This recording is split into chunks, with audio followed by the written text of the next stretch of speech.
বিদ্যুৎ সাশ্রয়ে মসজিদে এসি বন্ধ না করে কারেন্টের মন্ত্রী আমি আপনাকে বলতে চাই, মসজিদে কারেন্টের বিল হয় মসজিদ কমিটির টাকায়, আর আপনারা যারা মন্ত্রণালয়ে বড় বড় অফিস আদালতে বসে বসে আরামে 24 ঘন্টা এসি নিচে বসে আরামের হাওয়া খাচ্ছেন, আপনাদের কারেন্টের বিল হয় আমাদের মতো মানুষের কষ্টের বেড ট্যাক্সের টাকা। সে কথা ভুলে গেলে চলবে না। শুধু মসজিদের জন্য আইন, মসজিদ হচ্ছে কি আল্লাহর ঘর, এখানে মুসল্লিরা আসবে, তারা নামাজ রোজা পড়বে। একজন সরকারি কর্মচারী আমলা তারাও মন্ত্রীদের ঘর বাড়িতে 10টা 12টা করে এসি থাকে।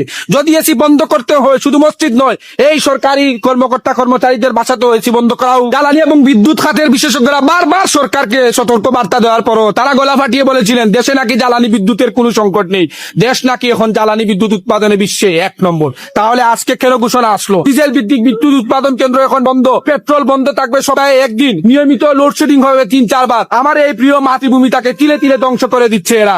এর বিচার ইনশাল্লাহ একদিন হবে। বাসা বাড়ি নয়, দোকান শোরুম নয়, অফিস আদালত নয়, শুধু মসজিদের মধ্যেই এসি বন্ধ করতে হবে।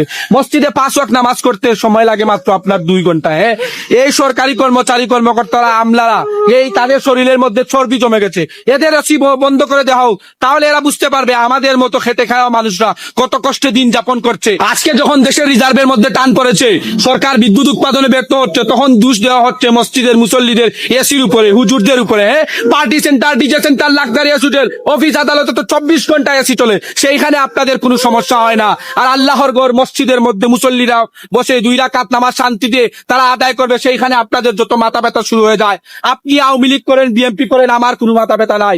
আপনি ইসলাম মানেন কি না মানেন তাতেও কিন্তু আমার কিন্তু মাথা ব্যথা নাই। আমার মাথা ব্যথা এক জায়গাতেই, আপনি যদি আমার মসজিদ, আপনি যদি আমার রাসূল, আপনি যদি আমার ইমান নিয়ে কথা বলেন, তাহলে I am the last person. আপনি আমাকে জেলে নিবেন না ফাঁসির কাস্টে চড়াবেন, তাতে আমার দ্বিধাবোধ নাই। আমি মৃত্যুর আগ পর্যন্ত আমার ধর্ম ইসলাম এবং অন্য ধর্মকে সম্মান করে আমি এই জালিমদের বিরুদ্ধে প্রতিবাদ করে যাবো ইনশাল্লাহ।